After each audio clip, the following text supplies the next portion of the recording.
What's up guys, this is Gus and you're watching Unplugged. Today we're going to be reviewing the Model O Minus, talking about my experience with it and why I think it's perfect for small-handed mice users.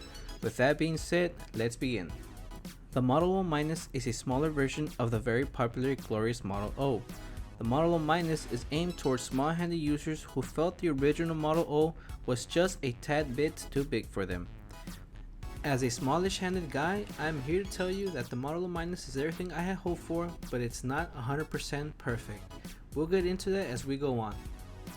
The mouse comes in two colors, black or white, with two types of coatings, with the matte version coming in at 58 grams and the glossy coming in at 59. This one here is the matte version. The dimensions of the Model O Minus are 120mm long, 36mm tall at the highest points, 58mm in both the front and the middle, and 63mm in the back, whereas the original Model O is 128mm long, 37.5mm tall at the highest point, 61mm in the front, 59 in the middle, and 66 in the back. And here it is next to the Model O and G203. The mouse 1 and mouse 2 buttons have very minimal wobble to them. It wasn't an issue for me as it did not impact my performance. However, my mouse 1 button has a sticky button issue. I was able to notice it during gaming, and while it didn't really impact my performance either, it can and will be an issue for some. This is an issue I ran into and it's one you may or may not have, so keep that in mind. Now for a sound test.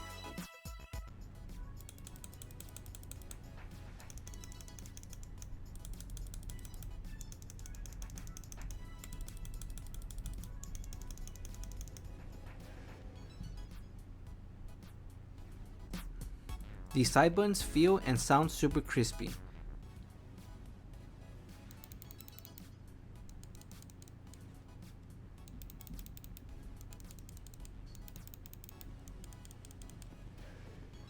The body does have some side flex to it, and if you squeeze it hard enough, you will be clicking the buttons.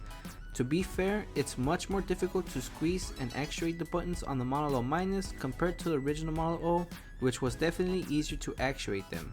This is something that won't impact performance at all, so don't worry. There is also a DPI button on the top of the mouse. Clicking it changes your DPI, and you can see what profile you have it on by checking the color LED indicator at the bottom of the mouse. The mouse wheel is the same as the original Model O. It's a 24-step mouse wheel and feels great. The feet are 100% pure virgin PTFE, giving you high performance and smooth gaming experience. I did notice some people had some plastic on their mouse feet. My copy didn't, so before you start playing with the Model O, check and see if your copy has any, and if it does, remove it. The cable is the same as the original Model O, still not as great as an actual paracord, but way better than the rubber cable most mice come with. And of course, the mouse has RGB. The RGB is located along the sides of the mouse and mouse wheel. I have mine set to red and breathing effect. It looks pretty sick in my opinion. You can control the RGB using its software along with other things like DPI and polling rate. Here are some quick lighting effects.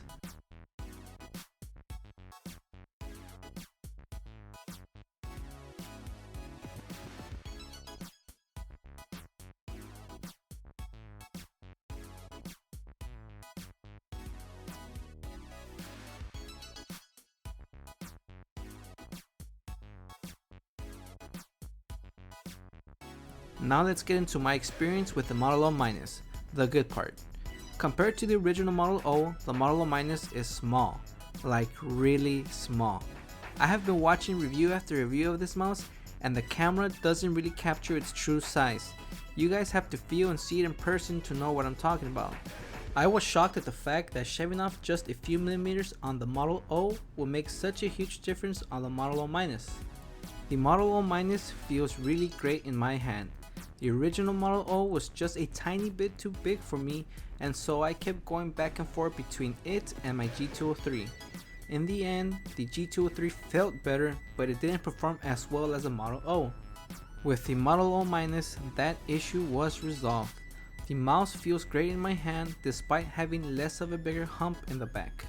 I thought this would be an issue coming from a G203 which has a height of 38mm, But after an hour of playing, I got used to it, and guys, the performance I got out of the Monolo Minus is insane.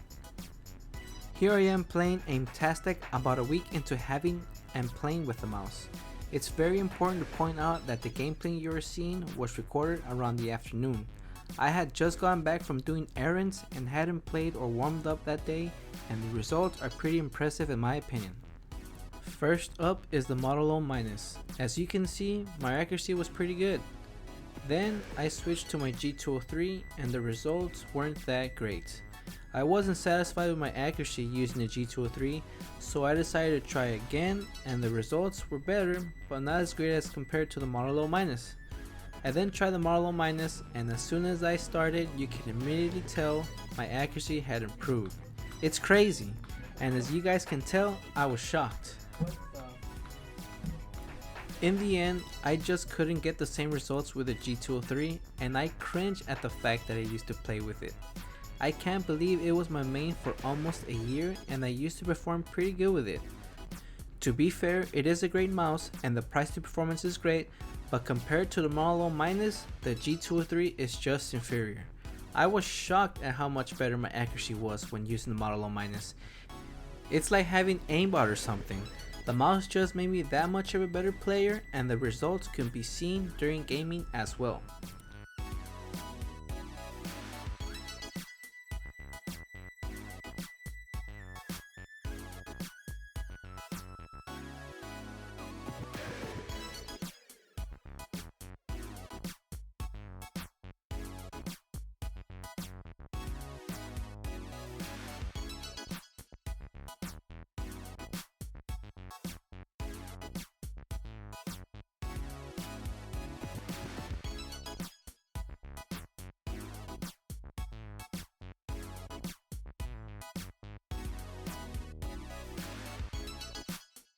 So, the final conclusion. The Monolo Minus is perfect for those who have small hands looking to get the best performance without having to spend over $100, and for those who thought the original Monolo was just too big for them. Even with its issues, I would still 100% recommend this mouse. The performance you get is insane, and I think most of you guys will be happy with one if you decide to pick one up. I hope you guys liked the video. Please like, share if you enjoyed, and if you want to see more content, don't forget to subscribe. This is Gus. Peace out.